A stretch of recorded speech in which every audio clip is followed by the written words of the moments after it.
The November wind cut through Chicago's North Shore like a blade, carrying with it the smell of Lake Michigan and the promise of an early winter. Inside the Cole mansion, however, warmth radiated from every corner. Crystal chandeliers cast golden light across marble floors, and the murmur of conversation mixed with classical music, floating from a string quartet positioned near the grand staircase. Emily Carter moved through the crowd with practiced invisibility, her black uniform crisp and her dark hair pulled back in a neat bun. At 23, she had mastered the art of being present without being seen, a skill essential for anyone working in Nathan Cole's world. She refilled champagne glasses, removed empty plates, and kept her eyes down, though she saw everything. "More champagne here," a woman in a diamond necklace called out, barely glancing at Emily. "Of course, ma'am." Emily's voice was soft, professional. She poured carefully, noting the slight tremor in her own hands. Tonight felt different. The air held a tension she couldn't name, like the moment before a thunderstorm breaks. Across the room, Nathan Cole held court near the fireplace.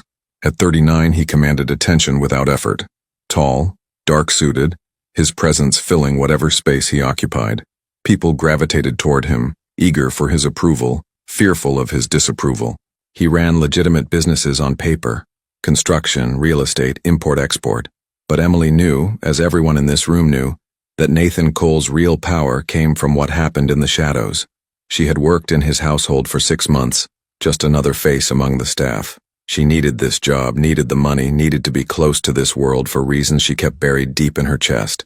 Every day she walked through these halls, she reminded herself why she was here, what she needed to understand. Emily, Mrs. Chen, the head housekeeper, appeared at her elbow. The older woman's face was creased with worry lines that seemed deeper tonight. "Mr. Cole wants fresh coffee in his study. Take it up now, please." "His study? During the party? He has business. You know how it is. Go now." Emily nodded and made her way to the kitchen, her mind already cataloging the layout. The study was on the second floor, east wing overlooking the gardens. She had cleaned it dozens of times, but never when Nathan was conducting business. The staff knew to stay away during those moments. She prepared the coffee service carefully: French press, cream, sugar, his preferred dark roast. The kitchen buzzed with activity as caterers prepared the next course. Through the window, she could see security personnel stationed around the property more than usual. Something was definitely wrong tonight. Carrying the silver tray, Emily climbed the servants' staircase. The sounds of the party faded as she moved deeper into the private areas of the mansion. The hallway was quiet, carpeted, lined with expensive art that she had dusted 100 times without really seeing.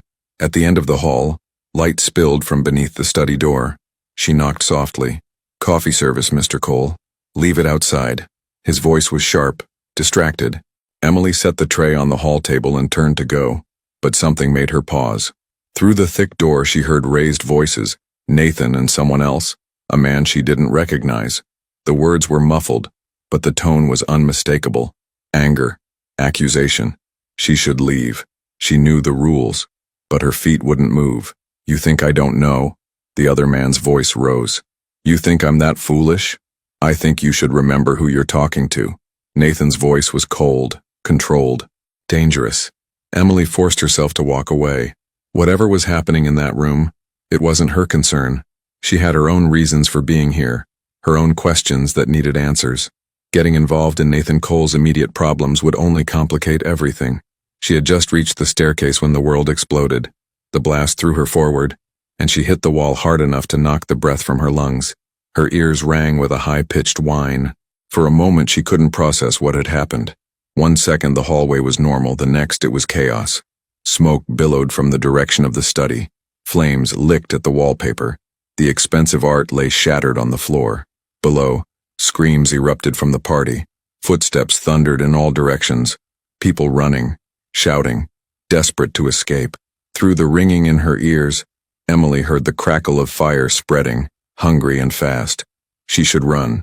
Every instinct screamed at her to run. Instead, she stumbled toward the study. The door hung off its hinges and heat rolled out in waves. Smoke burned her eyes, her throat. She pulled her jacket over her mouth and pushed inside. The room was destroyed. Furniture overturned, papers burning, the window blown out completely. Cold November wind fed the flames, making them dance higher. And there, collapsed near the desk, was Nathan Cole. Mr. Cole. Emily dropped to her knees beside him. Blood ran down the side of his face from a gash on his temple. His eyes were half open, unfocused. "Can you hear me?" He mumbled something incoherent. The fire was spreading faster now, consuming the curtains, racing across the expensive carpet. Smoke filled the ceiling, dropping lower with each second. Emily grabbed Nathan's arm and tried to pull him up, but he was easily twice her weight and barely conscious. "You have to help me. Come on, you have to move." Below, more screams, the sound of breaking glass, someone shouting orders. "Evacuate, everyone out, move, move, move." Security would be rushing people out the front, away from danger. No one would think to come up here. No one would know Nathan was still inside. "Please," Emily begged, coughing as smoke filled her lungs. "I can't do this alone. Please get up." Nathan's eyes focused slightly. He looked at her without recognition, without understanding, but some survival instinct kicked in. He tried to push himself up, and Emily got her shoulder under his arm, taking as much of his weight as she could. They stumbled toward the door. Each step felt like miles. The heat was intense now, blistering. Emily's lungs screamed for clean air. Her eyes streamed tears. But she kept moving, kept dragging Nathan forward one agonizing step at a time. The hallway was an inferno. Flames blocked the main staircase. Their original escape route was gone. Emily's mind raced. The servants' stairs. They had to reach the servants' stairs. "This way," she gasped, half dragging, half carrying Nathan in the opposite direction. He was more alert now, moving his feet, but still leaning heavily on her. Blood from his wound dripped onto her shoulder. The servants' staircase was narrower, darker, filling with smoke but not yet consumed by flames. Emily guided Nathan down, one step at a time. Her legs shook with exhaustion. Her shoulder burned where Nathan's weight pressed down, but she kept going. Halfway down, Nathan stumbled and they both nearly fell. Emily caught herself against the wall, her palm burning against the hot surface. Almost there, just a little farther. They burst into the kitchen, and the change was startling. Less smoke here, cooler air flowing in from the open back door where staff had evacuated. Emily guided Nathan through, out into the cold November night. The back lawn was chaos. Staff members huddled in groups, some crying, others just staring at the burning mansion in shock. In the distance, sirens wailed. Red and blue lights flickered at the end of the long driveway. Emily lowered Nathan onto the grass, away from the building. She collapsed beside him, gasping for air, coughing violently. Her throat felt raw, stripped. Everything hurt. "Emily." Mrs. Chen appeared, her face pale with horror. "What were you, how did you—" "He was in the study," Emily managed between coughs. "Someone had to—" "You went back in?" Mrs. Chen stared at her like she'd lost her mind. "You went back into that fire?" Other faces appeared now. Security personnel, finally regrouping. One of them, Marcus, Nathan's head of security, pushed through the crowd. He was a tall man with sharp features and sharper eyes, the kind of person who noticed everything. "Mr. Cole." Marcus dropped to his knees beside Nathan, checking his pulse, examining the wound on his head. Then he looked at Emily, really looked at her, and something flickered in his expression. Surprise. Calculation. "You brought him out?" Emily nodded, not trusting her voice. Everyone else ran. Marcus's voice was flat, stating a fact. "But you went back in." "I heard the blast, I was close, I just—" Emily coughed again, unable to finish. Nathan stirred, his eyes opening more fully. His gaze found Emily, sharp now despite the injury, piercing even in his vulnerable state. He studied her face with an intensity that made her want to look away. "Who are you?" His voice was rough from smoke, but the question was clear. "Emily Carter. I worked in your house, sir." "Why?" The single word held a universe of questions. Emily met his eyes and saw the intelligence there, the suspicion. Nathan Cole hadn't built his empire by trusting people.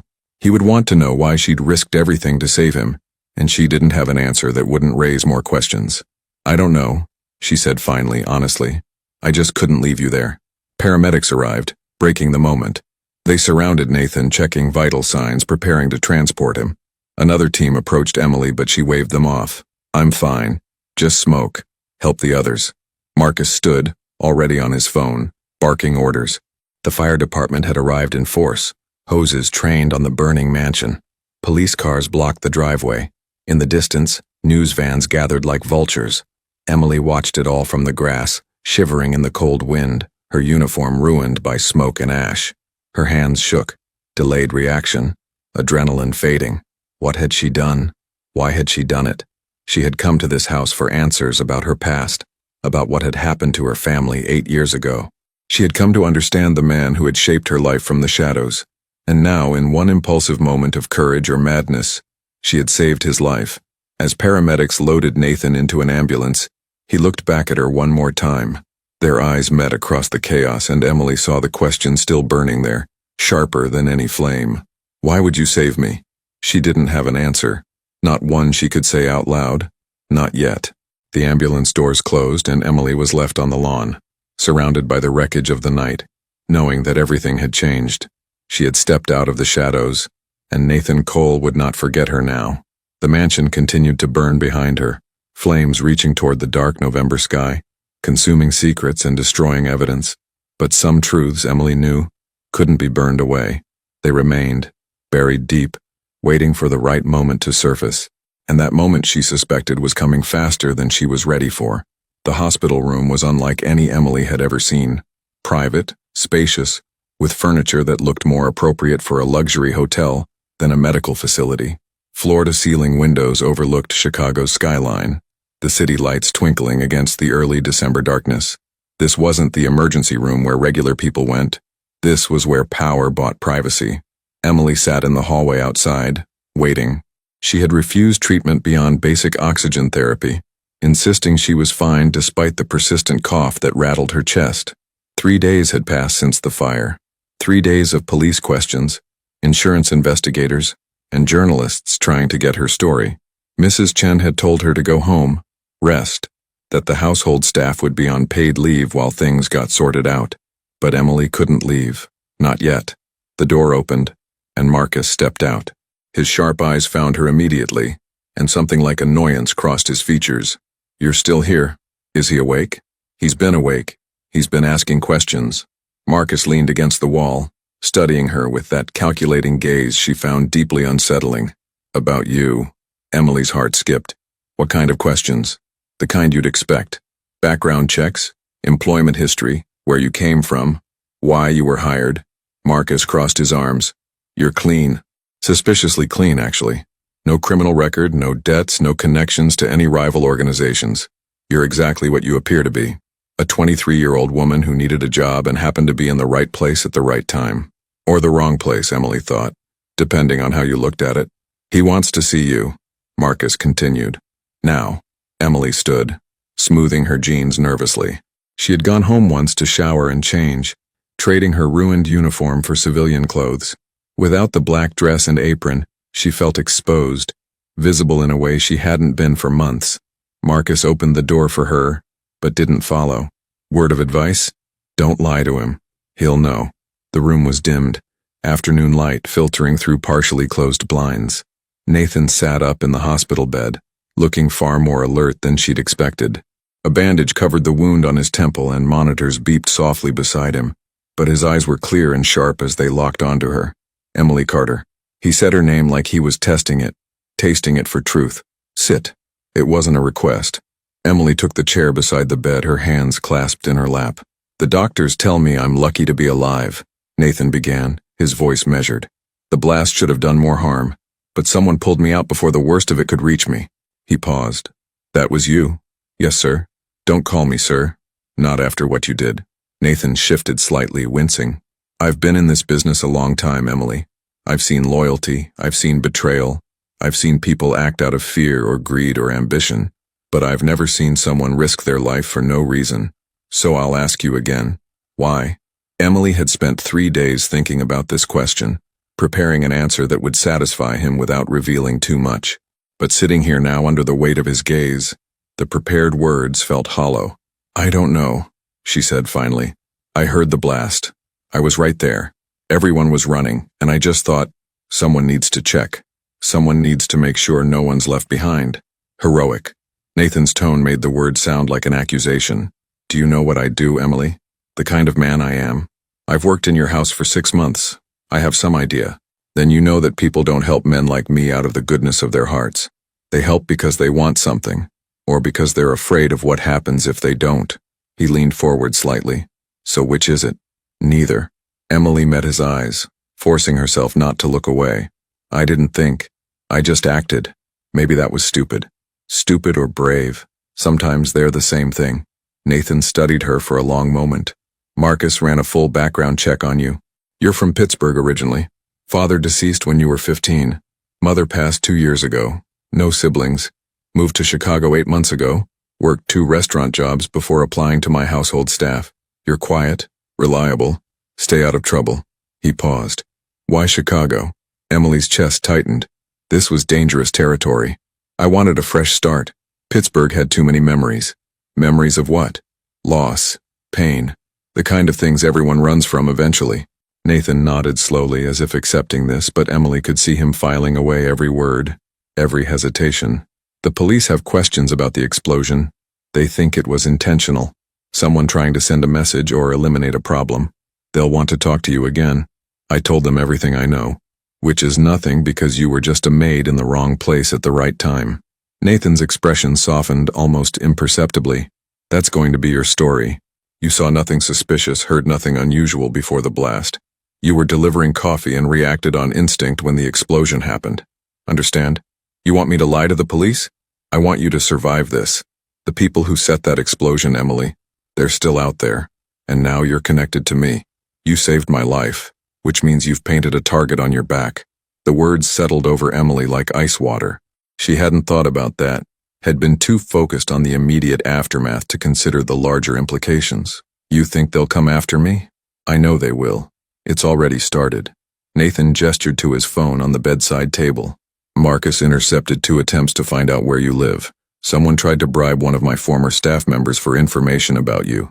These aren't idle threats, Emily. These are professionals. Fear crawled up Emily's spine. What do? You accept my protection. You move into a secure location somewhere my people can watch over you. You let me keep you safe until we find whoever did this and handle them. Handle them? Emily's voice was barely a whisper. Nathan's expression hardened. This isn't your world, and I won't drag you deeper into it than necessary. But the reality is simple. You're in danger because of what you did for me. I don't forget debts, Emily. I protect what's mine. I'm not yours. No, Nathan agreed. But I'm responsible for you now, whether you like it or not. Emily wanted to argue, to insist she could take care of herself, return to her small apartment in Pilsen and resume her quiet life. But she wasn't naive. She had seen enough in 6 months working for Nathan Cole to know how his world operated. Threats weren't empty. Danger was real. And if she went home, she would be vulnerable. How long? She asked. Until it's safe. Could be weeks. Could be longer. And what do you expect in return? Nathan's lips curved in something that might have been a smile. Honest answers when I ask questions. That's all. It was a trap. Emily knew. She had secrets that couldn't survive honest interrogation. But the alternative was worse. Okay, I'll accept your protection. Good. Nathan reached for his phone, typing quickly. Marcus will take you to a secure apartment downtown. It's comfortable, private, well-guarded. You'll have everything you need. Try not to leave without letting someone know. Try not to trust anyone you don't have to. Including you? This time Nathan did smile, though it didn't reach his eyes. Especially me. The apartment was in a high-rise near Millennium Park, the kind of building with doormen and security cameras and neighbors who minded their own business. Emily's new home was on the 23rd floor. 2 bedrooms, modern kitchen, living room with windows overlooking the city. It was beautiful and impersonal, like a very expensive cage. Marcus had driven her there himself, barely speaking during the 20-minute ride. He'd given her a phone, new, secure, with only 2 numbers programmed in, his and Nathan's. Use this. Don't use your old phone. Don't contact anyone from your previous life until we say it's safe. Previous life. As if the past 8 months had been erased in one explosive moment. Emily stood at the window now, watching Chicago shimmer in the winter twilight. Snow had started to fall, soft and steady, coating the city in white. Somewhere out there, people were going about their normal lives, working, loving, surviving, without the weight of secrets pressing down on them. She had come to Chicago with a purpose. 8 years ago, her father had disappeared. The official story was that he'd abandoned the family, run off with debts he couldn't pay and problems he couldn't solve. But Emily had never believed it. She'd spent years searching for answers, following thin leads and dead ends, until finally she'd found a connection. Her father had worked for Nathan Cole, and then he'd vanished. Emily had taken the job in Nathan's household to get close, to find evidence, to understand what had happened. She'd imagined confronting him eventually, demanding truth. She had never imagined saving his life. Her phone buzzed. The new one. A text from an unknown number, though she suspected who it was. "How's the apartment?" Emily typed back. "Comfortable, thank you." The response came quickly. "Get some rest, we'll talk more tomorrow." She set the phone down and moved to the bedroom, exhaustion finally catching up with her. The events of the past 3 days crashed over her in waves. The explosion, the fire, the impossible decision to run toward danger instead of away from it. Why had she done it? The question haunted her. She could tell herself it was instinct, heroism, basic human decency. But deep down, Emily knew the truth was more complicated. She had saved Nathan Cole because she needed him alive. She needed answers that only he could provide. And now, trapped in this beautiful apartment under his protection, she was closer to those answers than ever. But at what cost?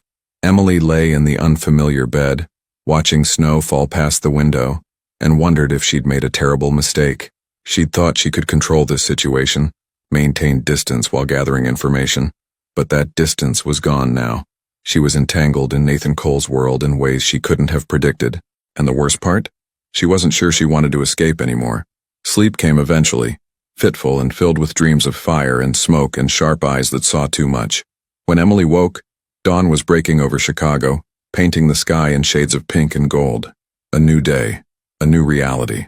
Her phone showed 3 missed calls from Marcus and 1 text from Nathan. Breakfast meeting, 9 a.m., be ready.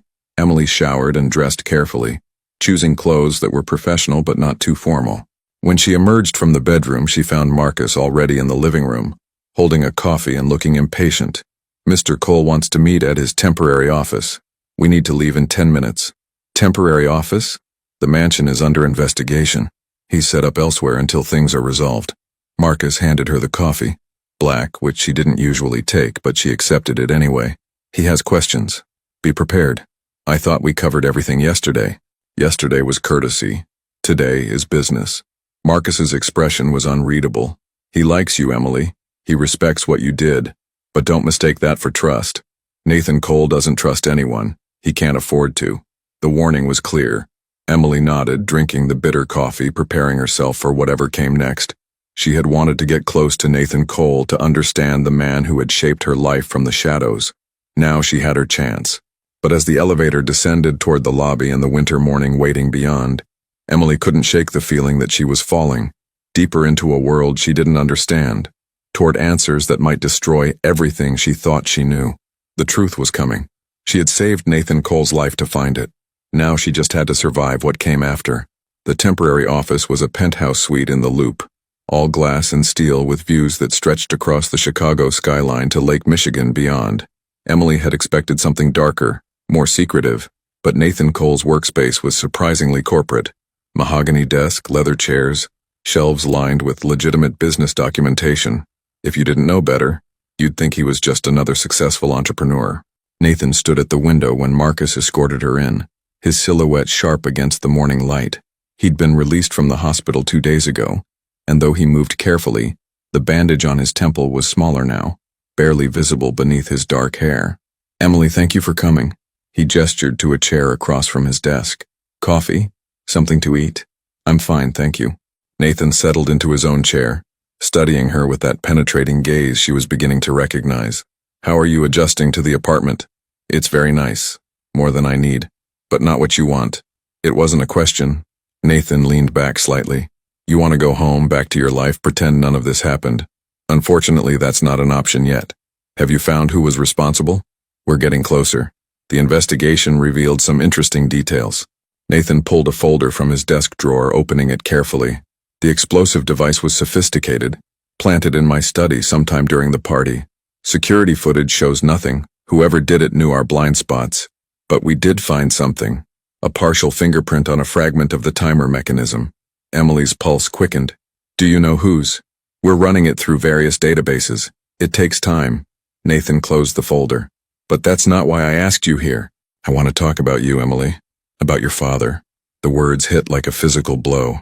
Emily's carefully maintained composure cracked. "What about my father?" Thomas Carter. Worked in logistics and transport in Pittsburgh. Disappeared 8 years ago when you were 15, leaving behind a wife and daughter with significant debts. Nathan's voice was matter-of-fact, but his eyes watched her closely. The official story was that he ran away, couldn't handle his responsibilities. But you never believed that, did you? Emily's hands clenched in her lap. How do you know about my father?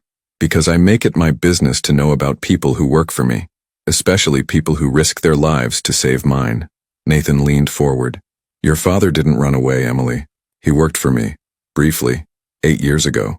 The room tilted. Emily had suspected this, had spent months trying to confirm it, but hearing Nathan say it out loud made it real in a way that research never could. What happened to him? He was involved in a transport operation that went wrong. Very wrong. Several people were hurt. Others lost substantial investments. Your father was responsible, whether through incompetence or intention, we never determined which. Nathan paused. He disappeared before anyone could question him properly. You're lying. Emily's voice shook. My father wasn't incompetent, he wouldn't have just run away. I'm telling you what I know. What everyone in my organization believed at the time. Nathan's expression remained neutral. But you don't believe it either. That's why you came to Chicago. That's why you applied to work in my house. You were looking for answers. Emily stood abruptly, her chair scraping against the floor. You knew? This whole time? You knew who I was? I didn't know until after the fire. Marcus's background check was thorough, but the connection to your father, that took deeper digging. The name Carter is common enough, but once I started looking specifically, the pieces came together. Nathan stood as well, moving around the desk. Sit down, Emily, please. We need to talk about this. Why should I believe anything you say? You're the reason my father is gone. You're the reason my mother spent years struggling, dying with debts she couldn't pay, wondering what she did wrong to make her husband leave. You're right to be angry, but I'm not your enemy here. I didn't make your father disappear, Emily. I wanted answers as much as you do. Emily remained standing, trembling with 8 years of suppressed rage and grief. What really happened? Nathan sighed, a sound that carried unexpected weight. Your father was transporting goods for me. Legal goods, actually, though connected to less legal business partners. The shipment was intercepted, not by police, by rivals. 3 of my people were hurt in the confrontation.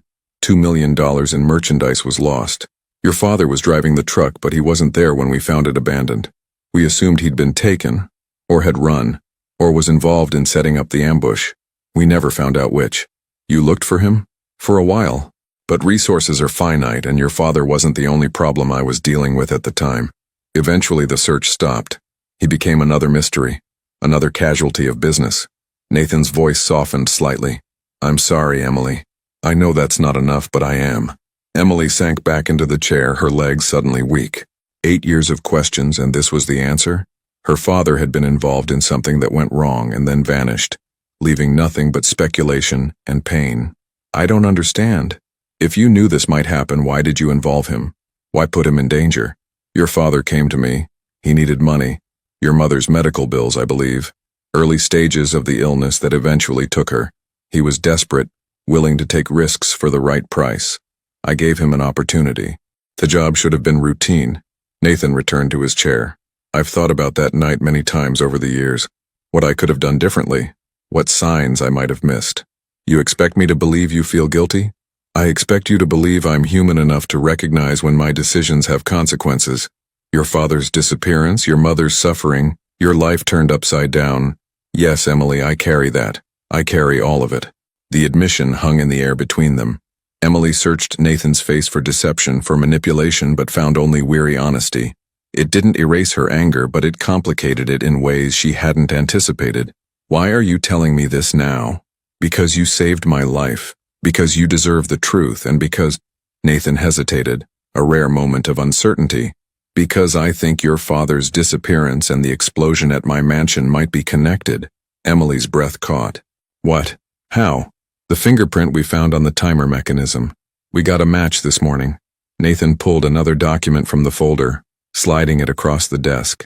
It belongs to a man named David Chen. He worked for me 8 years ago. He was part of the transport operation the night your father disappeared. Emily stared at the document. A personnel file with a photo of a middle-aged Asian man, stern-faced and unremarkable. I don't understand. Why would he target you now? Because he blames me for what happened that night. 3 people were hurt in that ambush. David's brother was one of them. He survived but was permanently injured, unable to work. David left my organization shortly after, disappeared into the criminal underground.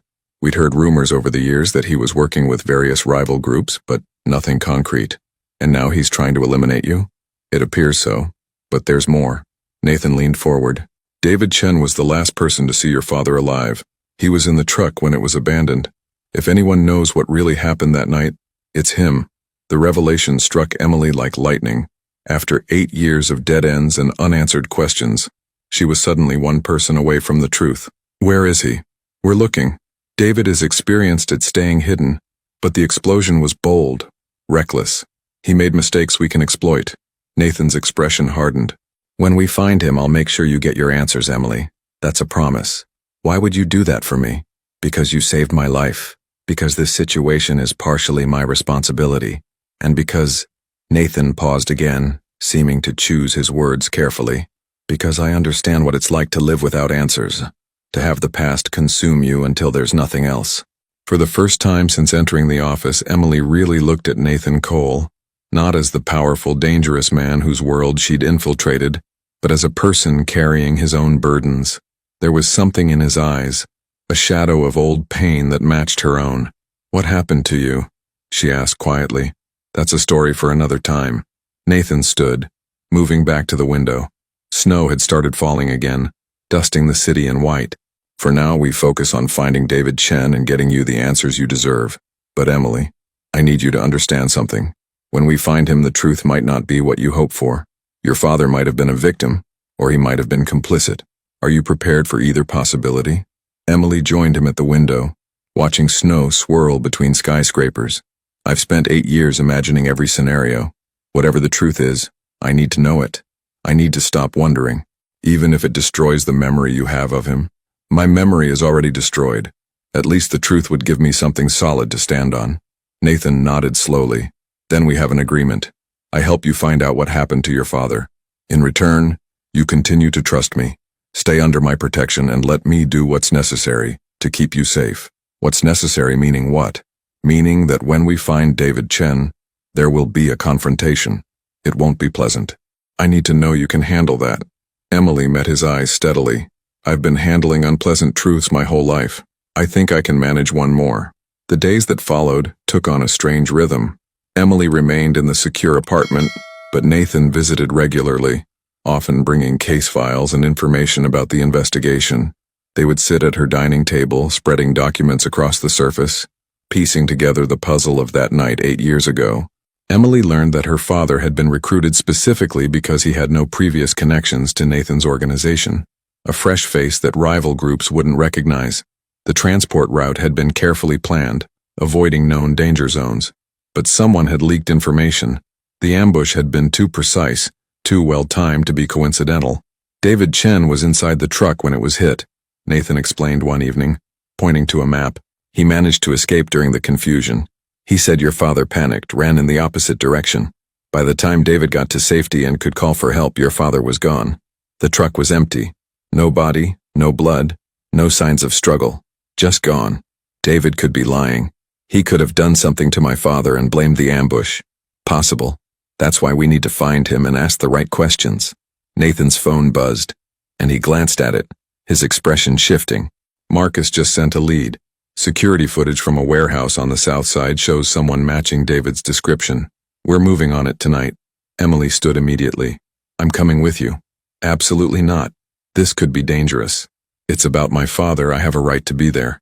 Nathan studied her for a long moment. If you come, you stay in the car with Marcus. You don't get involved in the confrontation. Those are my conditions. Fine. I mean it, Emily. This isn't a negotiation. David Chen is desperate and dangerous. I won't risk you getting hurt. The concern in his voice surprised her. Over the past weeks, their relationship had evolved from employer-employee to something more complex. Not quite friendship, not quite partnership, but a connection built on shared purpose and reluctant trust. I understand, Emily said. I'll stay with Marcus, but I need to be there. Please. Nathan nodded. Get your coat. We leave in 20 minutes. The warehouse was in an industrial area near the river, surrounded by abandoned factories and empty lots.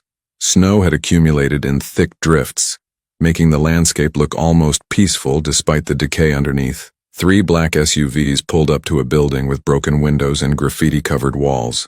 Emily watched from the back seat as Nathan and 6 of his security team approached the entrance. They moved with military precision, weapons drawn, but held low. Marcus remained with her, engine running, eyes scanning the surroundings. "How long will this take?" Emily asked. "Depends on whether David is actually inside and whether he decides to cooperate." Marcus's hand rested on his own weapon. "Mr. Cole is good at persuasion, but some people need more convincing than others." They waited. 10 minutes stretched into 20. Emily's nerves wound tighter with each passing moment. This was it. The answers she'd been searching for were inside that building, so close she could almost touch them. Then gunfire erupted. The sound was sharp, unmistakable, shattering the winter quiet. Marcus swore, reaching for his radio. "Team 2, what's your status?" Static, then a voice crackling through. "Contact, multiple hostiles. David wasn't alone." More gunfire.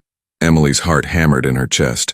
Through the broken warehouse windows, she could see muzzle flashes, figures moving in the darkness. "Stay in the car," Marcus ordered, already moving toward the door. "But Nathan—" "I said stay." Marcus was out, running toward the warehouse, leaving Emily alone in the vehicle. She should listen, she should stay put. But the thought of Nathan in danger, possibly hurt again because of circumstances connected to her father, was unbearable. Emily fumbled with the door handle, stepping out into the snow. The cold hit her immediately, but adrenaline kept her moving. She ran toward the warehouse, staying low, her breath coming in white clouds. The gunfire had stopped, replaced by shouts and the sound of a struggle. Emily reached the entrance, pressing herself against the wall. Inside, she could see Nathan and his team confronting several men. David Chen was there. She recognized him from the photos, with his hands raised but his expression defiant. Blood ran from Nathan's knuckles, and one of his security guards was down, clutching his shoulder. "You destroyed my family," David was shouting. "My brother can't walk because of you, because of that transport, because you put us in danger for your profit. Your brother was hurt because someone leaked the route." Nathan's voice was cold, controlled despite the chaos. "Someone told our rivals exactly where we'd be and when. That someone was you, David. You set up the ambush. You sold us out." David's face twisted. "I needed the money. They offered me more than you ever did." "And Thomas Carter? What happened to him?" At her father's name, Emily's breath stopped. David laughed bitterly. "Carter figured it out. He realized the ambush wasn't random. He confronted me, said he'd tell you everything. So I handled it." "How did you handle it?" Nathan's voice was deadly quiet. "I made sure he couldn't talk. I made sure he'd never be a problem again." David's smile was cruel. "You want to know what happened to him? Look in the river. That's where problems disappear in this city." The words hit Emily like a physical blow. Her father hadn't abandoned them. He hadn't run away. He'd tried to do the right thing, and David Chen had ended him for it. She must have made a sound. A gasp, a sob, something, because suddenly all eyes turned toward the entrance where she stood. Nathan's expression shifted from anger to alarm. "Emily, no!" But David was faster. He lunged sideways, grabbing a weapon from one of his fallen associates, swinging toward Emily with desperate violence. Nathan moved, tackling David before he could fire. They hit the ground hard, struggling for control of the weapon. Marcus and the other security personnel rushed forward, but in the chaos the situation was spiraling. Emily stood frozen, her father's fate finally confirmed. The truth she'd sought for 8 years now, a brutal reality that left her hollow. The struggle ended with David restrained, weapon kicked away, Nathan standing over him breathing hard. "Get him out of here, I want him somewhere secure. He has more to answer for." Marcus grabbed David roughly, hauling him toward one of the SUVs. The other guards followed, leaving Nathan and Emily alone in the warehouse entrance.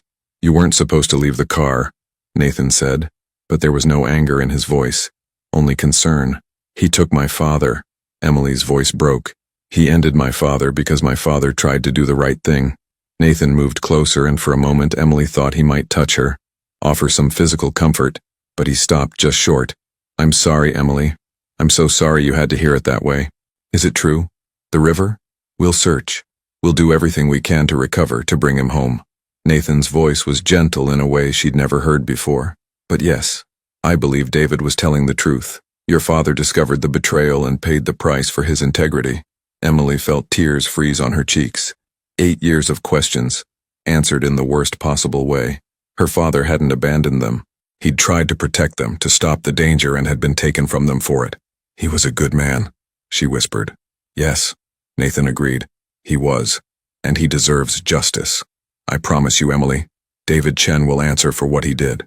Not just to your father, but for everything. They stood in the snow-covered darkness, two people bound by tragedy and circumstance, by debts paid and truths finally revealed.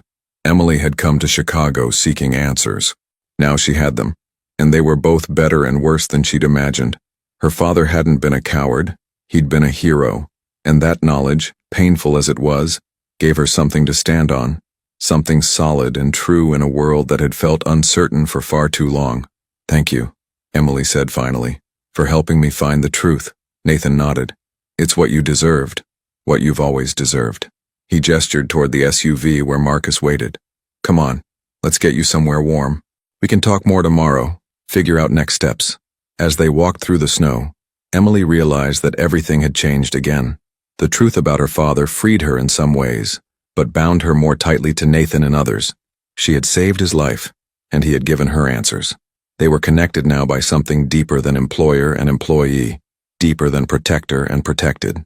They were connected by understanding, of loss, of justice, of the weight that came with knowing the truth.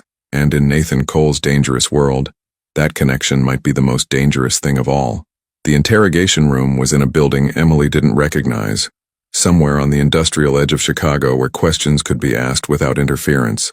She sat in an observation room with one-way glass, watching as Nathan and Marcus questioned David Chen. The man who had taken her father sat handcuffed to a metal table, his earlier defiance replaced by calculating survival instinct. You set up the ambush 8 years ago, Nathan said, his voice measured. You took payment from the Volkov organization to leak our transport route. Your own brother was hurt in the process. Thomas Carter discovered what you'd done and confronted you. Then you ended him to protect yourself. David stared at the table. I want a lawyer. This isn't that kind of conversation. Nathan leaned back in his chair. We're past lawyers, David. We're at the part where you tell me everything, and I decide whether you live through the next 24 hours. Marcus stood in the corner, arms crossed, a silent and intimidating presence. Emily watched through the glass, her emotions a tangled mess of grief, rage, and something else she couldn't quite name. Justice, maybe, or vengeance. The line between them felt impossibly thin. The explosion at your mansion, Nathan continued, that was you. Why now? Why after 8 years? David's jaw tightened. Because you owe a debt. My brother suffered because of your business, and you never made it right. You moved on like he didn't matter, like none of us mattered. So you decided to eliminate me and frame it as a rival organization's work? I decided you should feel what we felt. Loss, pain, everything taken away in one moment. David's eyes lifted, meeting Nathan's with bitter hatred. But that girl ruined it. The maid. If she hadn't pulled you out, you'd be gone and I'd be free. Emily's hands clenched. She had saved Nathan, and in doing so, had brought David's plans crashing down. The irony wasn't lost on her. The daughter of the man David had ended had become the reason for his failure. Who else was involved? Nathan's tone shifted, becoming colder. The explosive device was sophisticated. You didn't build that alone. Who helped you? No one. I worked alone. Wrong answer. Nathan stood, nodding to Marcus. We found communications on your phone, David. Encrypted. But we have people who specialize in breaking encryption. We know you've been in contact with someone inside my organization. Someone who gave you access to the mansion during the party, who told you about security blind spots. David's face went pale. I don't know what you're talking about. Then let me refresh your memory. Nathan pulled out a tablet, sliding it across the table. These messages, sent to a burner phone over the past 6 months. Planning meetings, layout discussions, timing coordination. You had help from someone close to me, David. Tell me who. The silence stretched. Emily leaned closer to the glass, her heart pounding. An inside betrayal explained how David had managed to plant the explosive device without detection. But who would have that kind of access? Who would risk everything to help David Chen exact his revenge? If I tell you, David said finally, I need protection. Witness protection. Somewhere far from Chicago. New identity. New life. You're not in a position to negotiate. Then I'm not talking. David sat back, attempting confidence he clearly didn't feel. You need this information more than I need to give it. Nathan studied him for a long moment, then turned and walked out of the interrogation room. Seconds later, he appeared in the observation room where Emily waited. "He's going to make us work for it," Nathan said, frustration evident in his voice. "But he'll break eventually. They always do." "Who could it be?" Emily asked. "Who has that kind of access to your security?" "That's the question that's been keeping me up at night." Nathan moved to the window, looking out at the gray December afternoon. "My inner circle is small. Marcus, obviously, but I'd trust him with my life. My financial manager, Rebecca Torres. She's been with me for 12 years. My lawyer, James Patterson, handles sensitive matters, and then there's—" He stopped, his expression darkening. "Who?" "Richard Kane. He manages my legitimate real estate holdings, but he has connections throughout the organization. He was at the mansion the night of the explosion." Nathan pulled out his phone, typing quickly. "Marcus, run a deep background on Richard Kane. Financial records, communications, travel history, everything." Marcus's voice came through the speaker. "On it. What are we looking for?" "Anything that connects him to David Chen or the Volkov organization. Anything that suggests divided loyalty." Emily watched Nathan's face, seeing the weight of betrayal settling over him. "You trusted these people." "Trust is a complicated thing in my world. You learn to trust people with specific things, not everything. But even limited trust, when broken, leaves damage." Nathan turned back to her. "You should go back to the apartment. This is going to take time, and you don't need to be here for all of it. I want to stay. I want to see this through. Emily, he took my father from me. I deserve to be here when the truth comes out." Her voice was firm, leaving no room for argument. Nathan studied her, and Emily saw something shift in his expression. Respect, maybe, or recognition of her resolve. "All right, but stay in this room. No matter what you see or hear in there, you stay here. Understood?" "Understood." 3 hours later, Marcus appeared with information that changed everything. Richard Kane withdrew $500,000 in cash over the past year, Marcus reported, spreading documents across a table in the observation room. The withdrawals were small enough not to trigger immediate alerts, but together they form a pattern. He also made 3 trips to Pittsburgh in the last 18 months. No business reason for any of them. "Pittsburgh," Emily breathed. "That's where David was hiding after he left Chicago." Nathan picked up one of the documents, his jaw tight. "Richard has been moving money to David, helping him stay hidden while they planned this. 8 years I've employed him. 8 years he smiled to my face and took my money while plotting my demise." "There's more," Marcus continued. "Richard's younger sister is engaged to David Chen's nephew. They kept the connection quiet, different last names, no public association. But the family tie is there." "Family?" Nathan's voice was bitter. "Always comes down to family, doesn't it? Richard helped David because of blood connection, because he believed the narrative about my responsibility for David's brother's injury." "Do we bring Richard in?" Marcus asked. "Not yet. I want to know how deep this goes, who else might be involved." Nathan turned to Emily. "I need to ask you something, and I need you to think carefully before you answer. David said someone gave him access to the mansion. Richard could provide information, but he wasn't at the house the day of the explosion. Someone else had to physically help David plant that device." Emily's mind raced through the events of that night. The household staff had been busy with party preparations. Security had been focused on the guests. But there had been that moment, that odd exchange in the kitchen. "Mrs. Chen," Emily said suddenly, "the head housekeeper. She's the one who sent me to your study with the coffee service. She specifically told me to go right then, insisted it couldn't wait even though the party was in full swing." Nathan and Marcus exchanged glances. "Mrs. Chen is David's cousin," Marcus said quietly. "We vetted her years ago, but the connection seemed distant enough not to matter. She's been with the household for over a decade. She would have had access to everything," Emily continued, the pieces falling into place. "She could have let David into the mansion, shown him where to plant the device, known exactly when you'd be in the study. And she sent me up there right before the explosion because she needed a witness," Nathan finished. "Someone to confirm I was in the study when it happened. Someone who would look innocent and unconnected." His face hardened. "She sent you into danger without a second thought. Used you as an unwitting part of the plan." The realization hit Emily hard. Mrs. Chen, who had been kind to her, who had taught her the household routines and complimented her work, she had been willing to sacrifice Emily to achieve David's revenge. "Where is she now?" Nathan asked Marcus. "She's been on paid leave since the explosion, like all the household staff. Last known address is an apartment in Bridgeport." Pick her up, quietly. I want her in a room separate from David. They shouldn't know we have both of them." Nathan's voice was cold, controlled fury. "And find Richard Kane. I don't care what excuse you have to use. Bring him in." Marcus left immediately, taking 2 security personnel with him. Nathan remained in the observation room with Emily, both of them processing the scope of the conspiracy. 3 people, Emily said. 3 people working together to take you down, and they almost succeeded. They would have succeeded if not for you. Nathan turned to face her. "That's what keeps running through my mind, Emily. Everything that happened that night. If you had run like everyone else, if you had valued your own safety over mine, David's plan would have worked perfectly. I'd be gone, and no one would have known about the betrayal until much later, if ever. Why do you think I didn't run?" The question hung between them. Nathan moved closer, and Emily found herself holding her breath, aware of the intensity in his gaze. "I've been asking myself that since the moment I woke up in the hospital," Nathan said quietly. "At first I thought it was coincidence, instinct. Then I thought maybe you had your own agenda.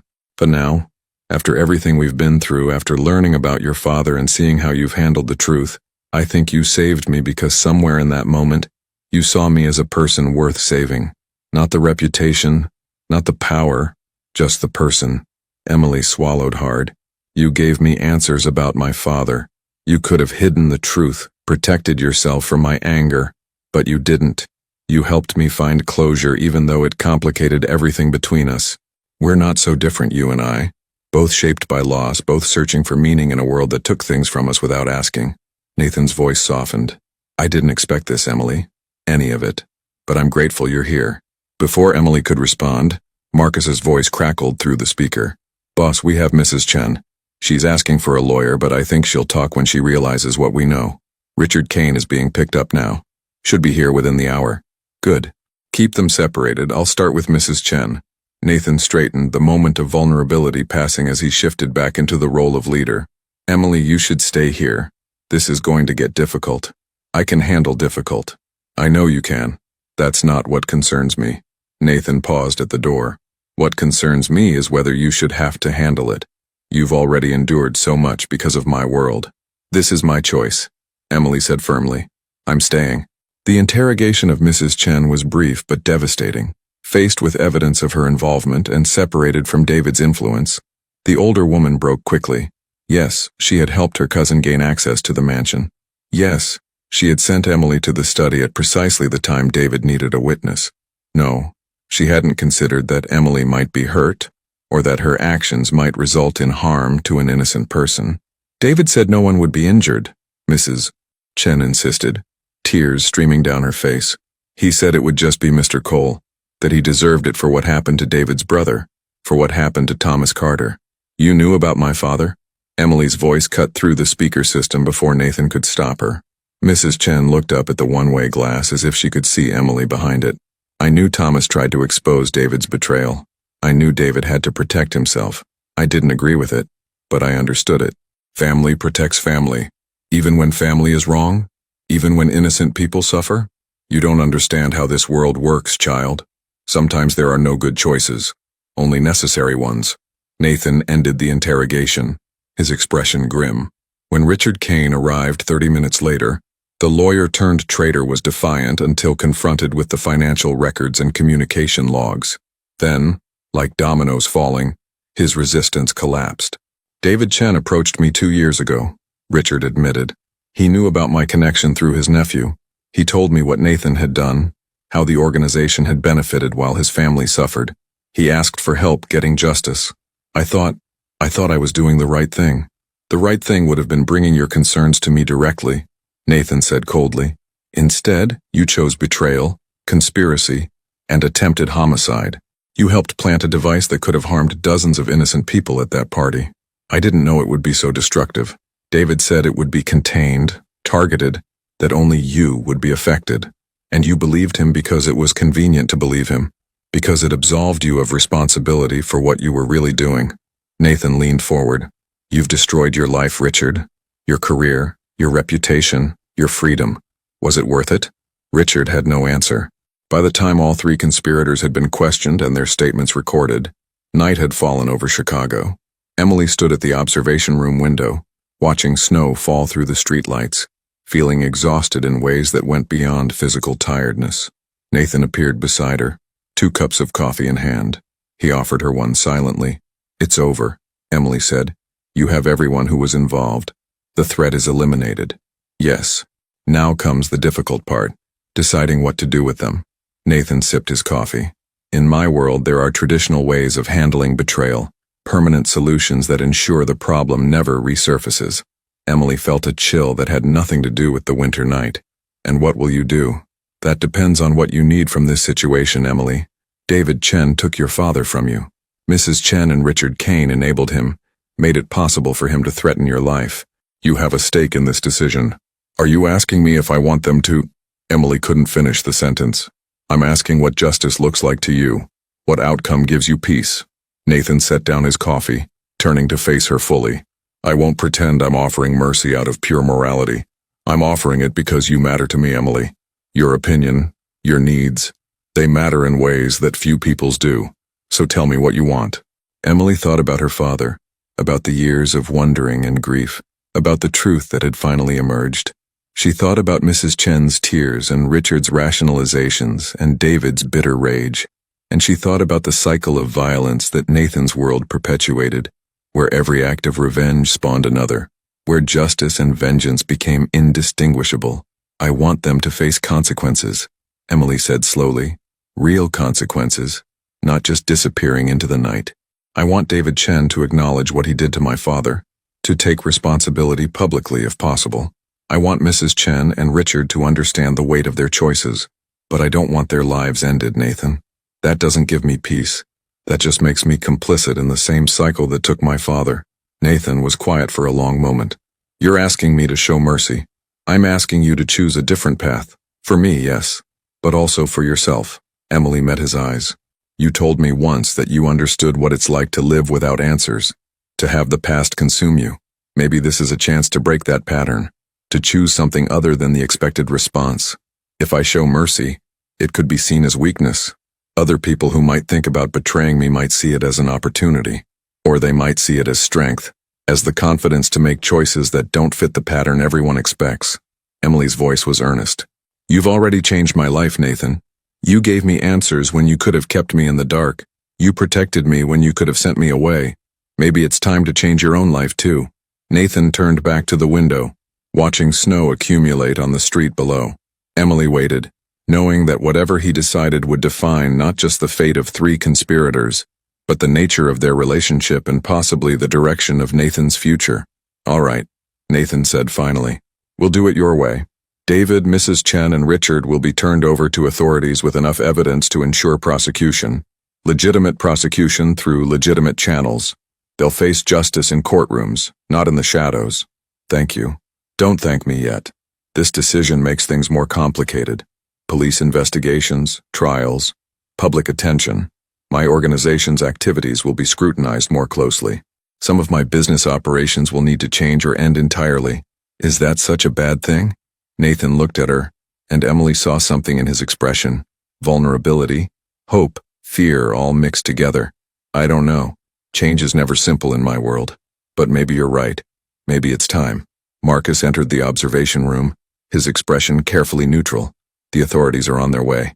We've prepared documentation that presents the evidence cleanly without exposing operational details. David, Mrs. Chen, and Richard will be charged with conspiracy, attempted homicide, and related offenses. The district attorney's office is very interested in prosecuting." "Good," Nathan nodded. "Make sure Emily's father's case is included in the investigation. David's confession about Thomas Carter needs to be part of the official record." "Already done." They're reopening the missing person case as a potential homicide investigation based on David's statements. Emily felt tears prick her eyes.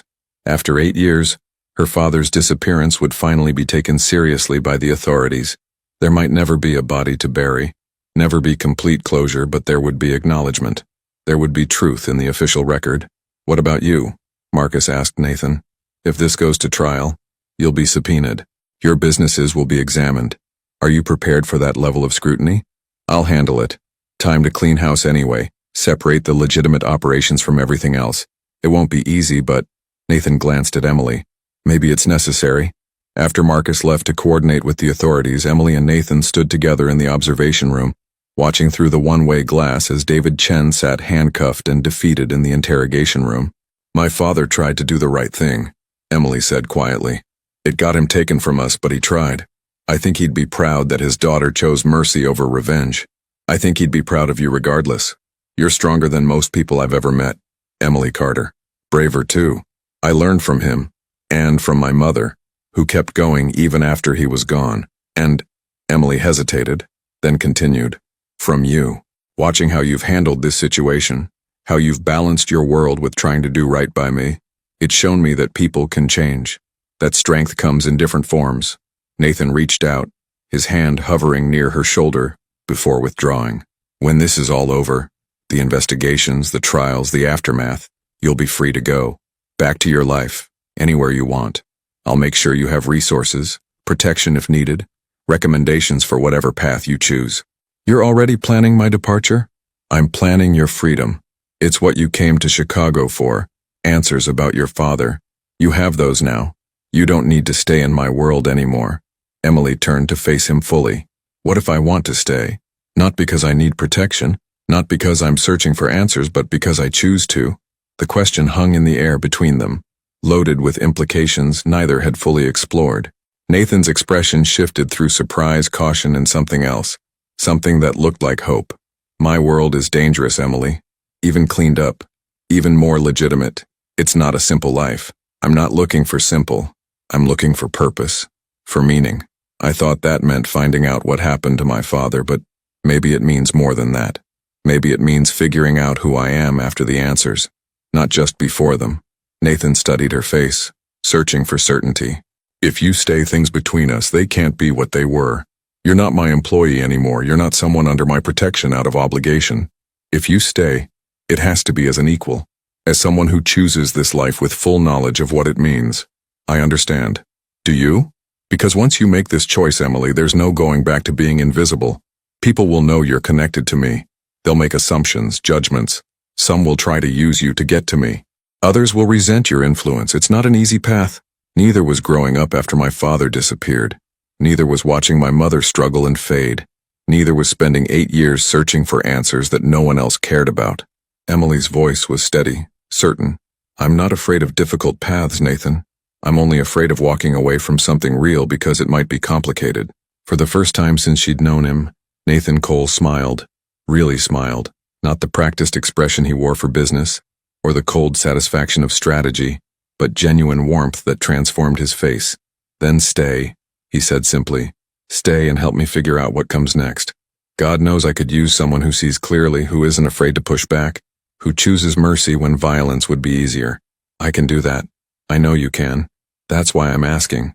Outside, police vehicles were arriving, red and blue lights flashing against the snow. Inside, 3 people who had conspired to commit violence would face justice through channels that didn't involve retribution or revenge.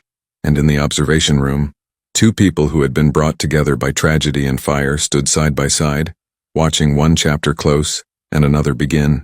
Emily had come to Chicago seeking answers about the past. She had found them, along with something she hadn't expected, a future that was uncertain but genuine, complicated but honest, dangerous but real. As Nathan moved to meet with the authorities and Emily prepared to give her statement about the events of the past weeks, she felt her father's presence like a whisper in her heart. He had tried to do the right thing in an impossible situation. Now his daughter would do the same, not by running from complexity but by embracing it, not by choosing safety but by choosing purpose. The truth had set her free.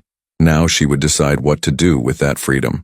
And for the first time in 8 years, Emily Carter knew exactly who she was and what she wanted. She wanted to stay. She wanted to build something new from the ashes of the past. She wanted to see if Nathan Cole could really change his world, and she wanted to help him do it. It wasn't the ending she had imagined when she first came to Chicago. It was better. Spring arrived in Chicago like a promise kept. Slowly at first, then all at once. The snow melted, revealing a city that had survived another brutal winter.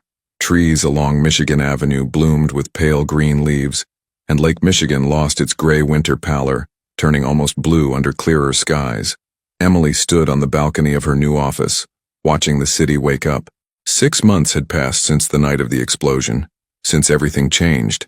The apartment Nathan had provided was no longer temporary housing. It had become home, and the office where she stood now represented something she'd never imagined for herself, a legitimate role in Nathan Cole's transformed business empire. "You're here early." Nathan's voice came from the doorway. He held 2 cups of coffee, a routine they'd established over the past months. "Couldn't sleep. Too much on my mind." Emily accepted the coffee gratefully. "The trial starts next week." "I know." Nathan joined her on the balcony. "Are you ready?" "As ready as I can be." "Testifying against David, Mrs. Chen, Richard? It's necessary, but it doesn't feel good." "Justice rarely does, it's just necessary." Nathan sipped his coffee, looking out at the skyline. "The district attorney thinks they have strong cases against all 3. David especially. His confession about your father, combined with the evidence from the explosion, should result in significant prison time." Emily nodded, feeling the familiar ache that came whenever she thought about her father. The police investigation had confirmed David's account. Divers had searched the river locations he'd described, though nothing had been recovered. Thomas Carter remained officially missing, but the case was now classified as a probable homicide. It wasn't the closure Emily had hoped for, but it was acknowledgement. It was truth in the official record. "How are you feeling about your testimony?" Emily asked. Nathan's expression tightened. "Complicated. I'll have to discuss aspects of my business operations that I've kept private for years. The prosecutor assured me they're only interested in what's relevant to the conspiracy case. But once you start pulling threads, everything unravels." Over the past 6 months, Nathan had been systematically restructuring his empire. The legitimate businesses, real estate, construction, import-export, were being fully separated from anything questionable. Operations that couldn't be cleaned up were being shut down entirely. It was costly, complicated, and met with resistance from some of his former associates. But Nathan had been resolute. "No more shadows," he'd told Emily one night as they reviewed corporate documents. "If I'm going to build something that lasts, it has to be able to survive daylight." The transformation hadn't been easy. Some people in Nathan's organization had left, unwilling to accept the new direction. Others had tried to undermine the changes, seeing them as weakness. But Nathan had held firm, and gradually a new structure had emerged. Smaller, cleaner, more sustainable. Emily had played a role in that transformation. Her outsider perspective, her ability to see patterns and ask difficult questions had proven valuable. Nathan had offered her a position as a special consultant, handling community relations and ethical oversight for his businesses. It was unprecedented. Someone with no background in his world, no connections to the old power structures given real authority. "People will question why I chose you," Nathan had warned. "They'll assume nepotism or other motivations. Let them assume what they want. I'll prove my value through work, not explanations." And she had. Emily had thrown herself into understanding Nathan's business operations, identifying areas where community investment could benefit both the bottom line and the neighborhoods his developments affected. She'd established scholarship programs, job training initiatives, partnerships with local organizations. It was slow, careful work, but it was making a difference. "I have something for you," Nathan said now, pulling an envelope from his jacket. "It came this morning." Emily opened it carefully. Inside was a letter from the Chicago Police Department's Missing Persons Unit. Her breath caught as she read, "Dear Ms. Carter, we are writing to inform you that the investigation into your father, Thomas Carter, has been officially reclassified. Based on evidence provided by David Chen's confession and corroborating witness statements, we have determined that your father was the victim of a criminal act. While we have been unable to recover physical remains, we want you to know that your father is no longer considered a voluntary missing person. He has been recognized as a victim, and his case will remain open as an active investigation." Tears blurred Emily's vision. They acknowledged him. After all these years, they finally acknowledged what really happened. Nathan placed a gentle hand on her shoulder. "Your father tried to do the right thing in an impossible situation. That's documented now. His integrity is part of the official record. My mother never stopped believing in him. She died thinking everyone else saw him as a coward who abandoned his family. I wish she could have known the truth. Maybe she did know. In the ways that matter, she knew who she married. She knew the man he was, regardless of what others thought." Nathan's voice was soft. "You've honored both of them, Emily. By seeking the truth, by refusing to accept the easy narrative. That takes courage. They stood in silence for a moment, the morning sun warming the balcony. In the distance, the city hummed with activity, people going to work, living their lives, building futures, one day at a time. "I've been thinking about something," Emily said, folding the letter carefully. "I want to establish a foundation in my father's name, for families dealing with missing persons cases, especially when the disappearances are connected to organized crime. Resources for investigations, support for families, advocacy for policy changes. That's a significant undertaking. I know, but I have resources now. I have your support and connections, and I have experience navigating systems that don't always work for regular people." Emily turned to face Nathan. "Will you help me?" "Of course, we'll get the legal framework established, identify initial funding sources, build a board of directors." Nathan's expression was thoughtful. "The Thomas Carter Foundation. It has a good ring to it. He tried to expose corruption and paid with his life. The least I can do is make sure his name stands for something positive, something that helps others in similar situations. He'd be proud of you, Emily. Not just for this, but for everything. How you've handled the truth, how you've chosen to move forward, how you've refused to let anger consume you." Emily smiled. "I had good examples. My father, who chose integrity even when it was dangerous. My mother, who chose resilience even when it was exhausting. And you," she paused, meeting Nathan's eyes, "who chose change even when it was costly. I had good motivation." Nathan's voice carried warmth she'd come to recognize over the months. "Someone showed me that strength comes in different forms, that mercy isn't weakness, that the future doesn't have to repeat the past."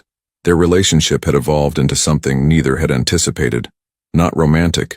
The power dynamics, the age gap, the complicated history made that inappropriate, but something deeper than simple friendship. They were partners in the truest sense, bound by shared experience and mutual respect. They challenged each other, supported each other, pushed each other to be better. Marcus appeared in the office doorway. "Sorry to interrupt. Nathan, the attorneys need to review your testimony preparation. And Emily, you have a meeting with the Community Development Board in 30 minutes. Real jobs with real schedules," Emily said with a slight smile. "Still getting used to that. Better than the alternative," Nathan replied. "Go handle your meeting. I'll deal with the attorneys. We'll debrief this evening? Dinner at Luigi's? My treat this time. You don't have to. I want to. You've done enough for me. Let me return the favor occasionally." After Emily left for her meeting, Nathan remained on the balcony, thinking about the past 6 months and the journey that had brought them here. The explosion that should have ended his life had instead transformed it. Emily Carter, the maid who ran toward danger instead of away from it, had become the catalyst for changes he'd never thought possible. The trial would be difficult. There would be questions, scrutiny, judgment. Some of his past actions would be exposed, examined, criticized. But for the first time in his adult life, Nathan wasn't approaching a crisis with violence or intimidation. He was approaching it with honesty, accepting responsibility for his choices while working to build something better. It was terrifying. It was liberating. It was real. 1 week later, the trial began. Emily sat in the courtroom as prosecutors presented evidence against David Chen, Mrs. Chen, and Richard Kane. The proceedings were methodical, clinical, reducing the trauma of that November night to facts and timelines and physical evidence. When Emily took the stand, she told her story clearly. The explosion, the fire, the decision to return for Nathan, the weeks of revelation that followed. Defense attorneys tried to shake her testimony, suggesting ulterior motives or coached responses, but Emily remained steady. "I saved Nathan Cole because someone needed to," she stated firmly. "I stayed in his world afterward because I chose to. No one coerced me. No one manipulated me. I made my own decisions based on my own values."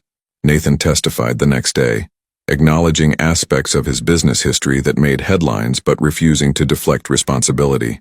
"I've made choices I regret," he told the court. "I've operated in gray areas of legality and morality, but I'm working to change that, to build businesses that don't require shadows to survive." The trial lasted 3 weeks. In the end, all 3 defendants were found guilty. David Chen received 25 years for conspiracy, attempted homicide, and the newly filed charges related to Thomas Carter's disappearance. Mrs. Chen received 12 years. Richard Kane, who had cooperated more fully with prosecutors, received 8 years. Emily felt no satisfaction watching them sentenced. only a deep sadness for the waste of it all. Her father's life, the years of pain, the cycles of revenge that had nearly claimed Nathan too. But it was over. Finally. Truly over. Summer settled over Chicago with warmth and long daylight hours. The Thomas Carter Foundation officially launched with a ceremony attended by families of missing persons, victim advocates, and several city officials. Emily stood at the podium, looking out at people who understood her journey because they were living their own versions of it. "My father disappeared 8 years ago," she began. "For most of that time, the world treated him as someone who chose to leave, but he didn't choose. He was taken from us because he tried to do the right thing. This foundation exists to ensure that other families don't have to fight alone for truth, for justice, for acknowledgement of their loved one's worth." The crowd applauded. Nathan stood in the back, watching with unmistakable pride. Beside him, Marcus nodded approvingly. This was what transformation looked like. Not erasure of the past, but building something meaningful from its ashes. After the ceremony, Emily and Nathan walked along the lakefront, enjoying the summer evening. Sailboats dotted the water and children played in the park, their laughter carrying on the warm breeze. "You did well today," Nathan said. "Your father would be incredibly proud." "I hope so. I hope wherever he is, whatever happens after, he knows that I found the truth, that I didn't give up on him. He knows. And your mother knows. They're both proud of who you've become." Emily stopped walking, turning to face the lake. The sun was setting, painting the water in shades of gold and orange. "Do you ever think about that night? About how everything would be different if I'd made a different choice?" "Every day. If you'd run, I'd likely be gone. David's plan would have succeeded. Your questions about your father would remain unanswered. And Nathan paused. "I would never have had the chance to become something other than what I was. Do you regret it? The changes, the restructuring, leaving behind the old ways? Sometimes it's harder, less profitable, more complicated. But regret? No." Nathan met her eyes. "You showed me that there are different kinds of strength, different definitions of success. I'm building something now that I'm not ashamed of, that doesn't require constant vigilance against betrayal. That's worth more than any amount of money or power I had before." "What happens now? After all this, the trial, the foundation, the business changes, what comes next?" Nathan smiled. "We keep building. We keep trying to do better than yesterday. We honor the people we've lost by living with integrity they'd recognize." He gestured at the sunset, the city, the vast lake before them. "We live, Emily, fully, honestly, without the weight of unanswered questions holding us back." Emily nodded, feeling something settle in her chest. Peace, perhaps, or acceptance. She had come to Chicago seeking answers about her father's disappearance. She'd found those answers, along with a purpose she'd never anticipated, and connections that had transformed her understanding of strength, justice, and redemption. The fire that should have destroyed Nathan Cole had instead purified both their lives, burning away pretense and forcing truth to the surface. They had emerged from those flames changed, connected by something stronger than the secrets they'd both carried. As they walked back toward the city, the lights beginning to twinkle against the gathering dusk, Emily felt her father's presence like a warm wind at her back, not haunting her anymore, but supporting her. He had tried to do the right thing in an impossible situation. Now his daughter was doing the same, one day at a time, building a life that honored his memory while creating something entirely her own. Everyone had run from the explosion that November night, except the maid who dragged the crime boss from the fire.